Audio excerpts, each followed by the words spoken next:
मैं राखी श्रीवास्तव विदिशा की रहने वाली हूँ। शिव जी की कृपा का मैं क्या बखान करूं। एक लोटे जल कर पशुपतिनाथ का क्या फल होता है गुरुदेव। मेरे विवाह को 5 साल हो गए, संतान का सुख नहीं हुआ था। अब किसी के कहने पर आंकड़े की जड़ का प्रयोग एक बार किया और पशुपतिनाथ का व्रत किया। मेरे बाबा ने ऐसी कृपा कर दी गुरुदेव कि मेरा गर्भ टिक गया और बाबा की कृपा से मेरे गोद भर गए। गुरुदेव, मेरे पति की नौकरी नहीं लग रही थी, हम लोग बहुत परेशान हो गए थे। तब मैंने बाबा से प्रार्थना कर एक लोटा जल अपने पति के लिए भी समर्पित करना प्रारंभ करा।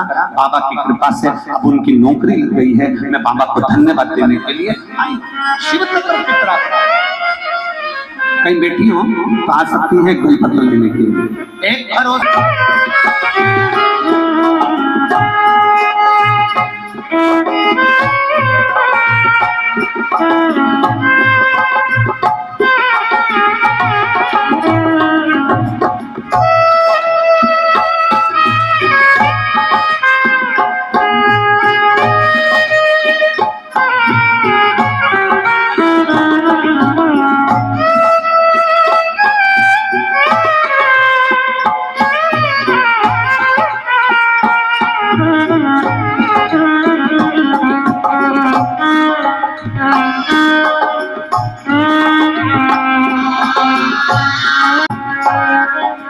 कष्टमय जीवन था।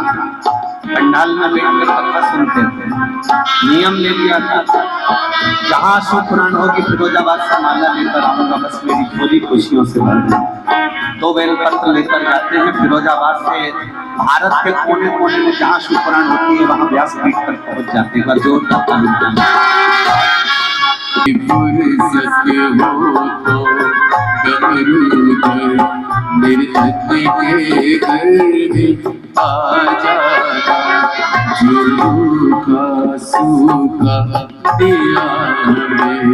माता गली विदिशा की निवासी कहीं बैठी हो तो हाथ हिला सकता है। आप ही आ जाओ, एक बेलपत्र लेकर चले।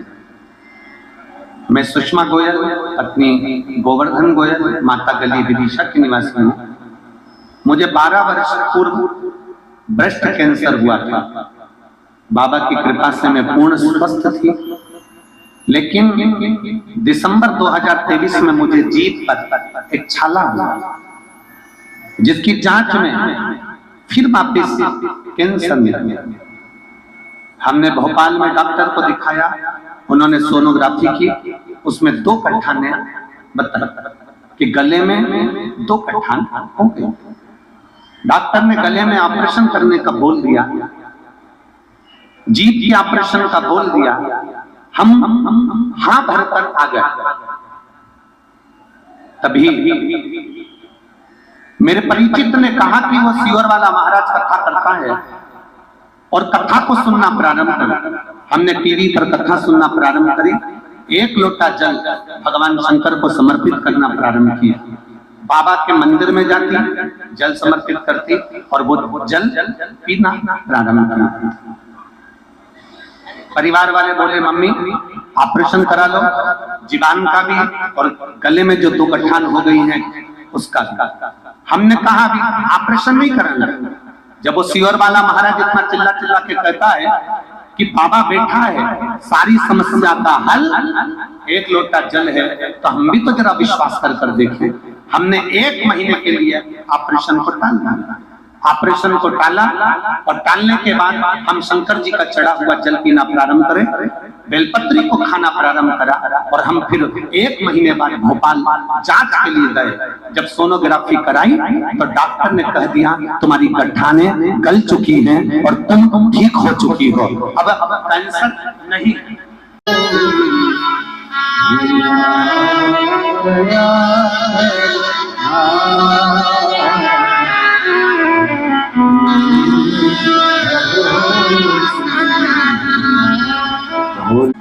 जीजी ने लिखा 1 महीना में ऑपरेशन नहीं कराऊंगी, पहले मैं देखूं शंकर का भरोसा किसको कर, शिव का विश्वास किसको कर। एक पत्र और है, देखिए। मेरा नाम हरसिद्धि लोधी है। विदिशा शहर के निवासी हूँ। हरसिद्धि लोधी कहीं बैठी हो तो हाथ हिला सकते हैं। मेरा नाम हरसिद्धि लोधी है। मैं विदिशा शहर के निवासी हूँ। श्री शिवाय नमस्तुभ्यम। गुरु जी, बाबा का क्या बखान करूं। सितंबर 2023 में मेरे गले में दर्द होने लगा।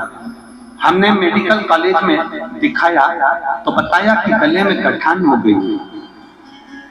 डॉक्टरों ने ऑपरेशन करने का बोल दिया।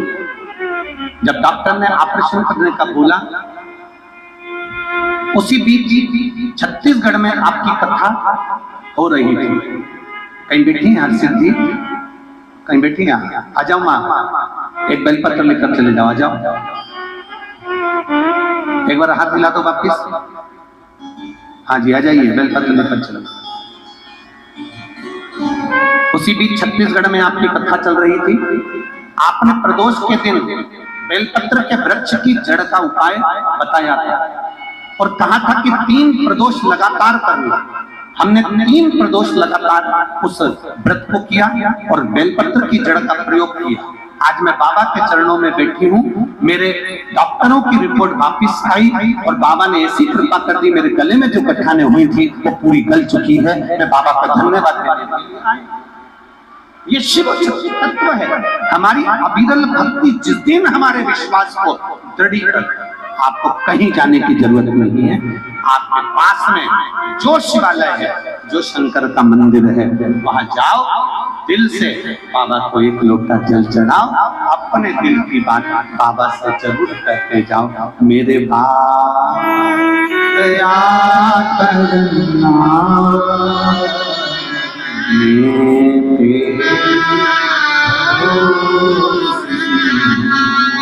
ना करके